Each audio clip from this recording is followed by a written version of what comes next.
Guys आज की horror video थोड़ी यूनिक है क्योंकि आज की हॉरर वीडियो एक हॉन्टेड होटल के बारे में है। एक होटल जो सिर्फ एक रहने की जगह नहीं बल्कि मौत का दरवाजा है। अब देखो, वैसे तो होता है हम काफी सारी जगहों पर जाकर होटल में रुकते हैं क्योंकि वही एक ठिकाना होता है रुकने का, लेकिन क्या आप कभी किसी होटल में रुकने से पहले उसका बैकग्राउंड चेक करते हो कि वो होटल कहीं कब्रिस्तान पे तो नहीं बना या उसमें कोई पैरानॉर्मल एक्टिविटीज तो नहीं हो रही? और अगर नहीं भी चेक करते हो तो आज की स्टोरी जानने के बाद आप हर होटल को चेक करने के बाद ही उसमें स्टे करोगे, क्योंकि आज की स्टोरी है लॉस एंजलिस के सिसेल होटल की। ये दुनिया की मोस्ट हॉन्टेड प्लेसेस में से एक मानी जाती है। यहाँ पहले भी मिस्टीरियस तरीके से डेथ्स, सुसाइड, मर्डर हुए हैं, पर इन सब में से जो सबसे ज्यादा टेरिफाइंग केस रहा है वो था एलिजा लैम का गुम हो जाना। एक ऐसा केस जो सीसीटीवी फुटेज में भी रिकॉर्ड हुआ। लेकिन स्ट्रेंज बात यह है कि इसकी मिस्ट्री आज तक सॉल्व नहीं हुई।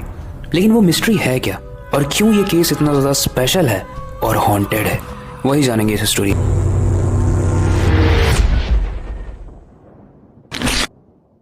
जनवरी 2013 एलिसा लैम एक 21 साल की कैनेडियन स्टूडेंट लॉस एंजलिस घूमने आई थी। जब वो आई तो उसने इसी होटल यानी सिसेल होटल में अपना स्टे बुक किया। अब वैसे तो उसके स्टे से पहले भी यहाँ पर सुसाइड और मर्डर्स हो चुके थे और उसकी वजह से वो काफी फेमस भी था, लेकिन फिर भी क्योंकि वहाँ का स्टे काफी अफोर्डेबल था और लोग इस चीज को इग्नोर करके वहाँ पे एनी हाउ रहते ही थे, इसलिए एलिजा भी वहाँ पे रह रही थी। तो शुरुआत में तो सब कुछ नॉर्मल था, लेकिन 30 जनवरी को एलिजा का बिहेवियर एकदम चेंज हो गया। उसने होटल स्टाफ से कंप्लेन की कि उसे एक अजीब सी एनर्जी महसूस होती है और जितने भी लोग उसके साथ रूम शेयर कर रहे थे उन्होंने बोला कि एलिजा बहुत अजीब तरीके से बात कर रही है। जब वो बात करती है तो उसमें 2 वॉइसेस होती है और इससे भी ज्यादा स्ट्रेंज चीज ये थी कि उसने अपने सोशल मीडिया पर एक स्टोरी डाली थी और उस स्टोरी में उसने लिखा था समथिंग इज फॉलोइंग मी। इसके बाद 1 फरवरी 2013 को वो अचानक से गायब हो जाती है, मतलब आउट ऑफ नोवेयर एलिजा गायब। एलिजा के गायब होने के 2 हफ्ते बाद पुलिस ने उस होटल के एलिवेटर के सीसीटीवी फुटेज को चेक किया।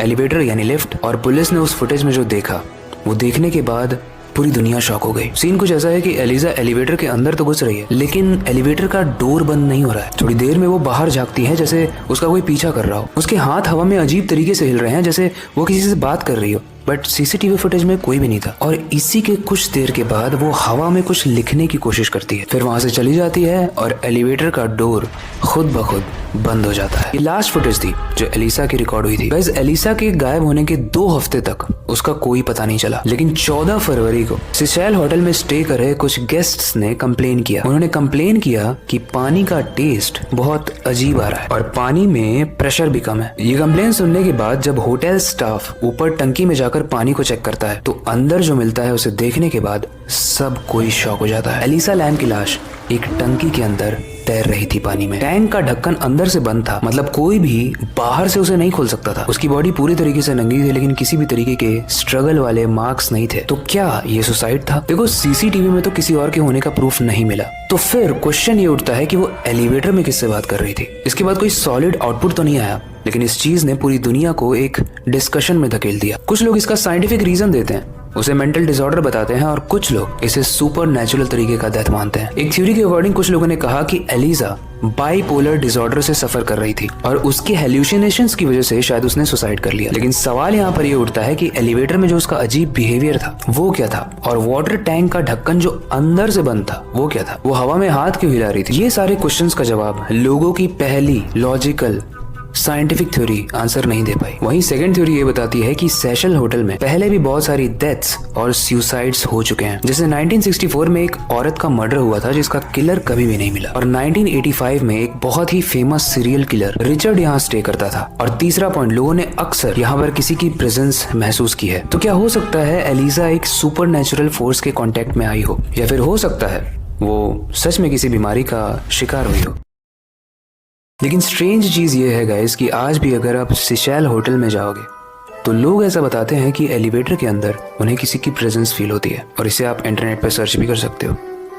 लेकिन आपका क्या कहना है? क्या सच में ऐसा कुछ सुपर नेचुरल चीज हो सकती है, या एलिजा सच में किसी मेंटल डिसऑर्डर से जूझ रही थी? आपकी जो ओपिनियन है उसे कमेंट सेक्शन में जरूर बताना। इसके अलावा इस वीडियो से रिलेटेड कोई फीडबैक है या नेक्स्ट वीडियो के लिए सजेशन है उसे भी आप कमेंट सेक्शन में बता सकते हो। वेल, ये वक्त आ चुका है इस वीडियो को एंड करने का और नई वीडियो पर काम शुरू करने का। लेकिन जाने से पहले मैं बस एक ही चीज़ कहना चाहूँगा, अपनी क्यूरियोसिटी को डाय मत होने देना। नई चीज़ें सीखते रहना, अपने बेड के नीचे और खिड़की के बाहर ज़रूर देख लेना, और स्पेशली अपनी छत की टंकी के अंदर ज़रूर देख लेना। कोई तैर तो नहीं रहा है उसमें। मिलते हैं अगली वीडियो में।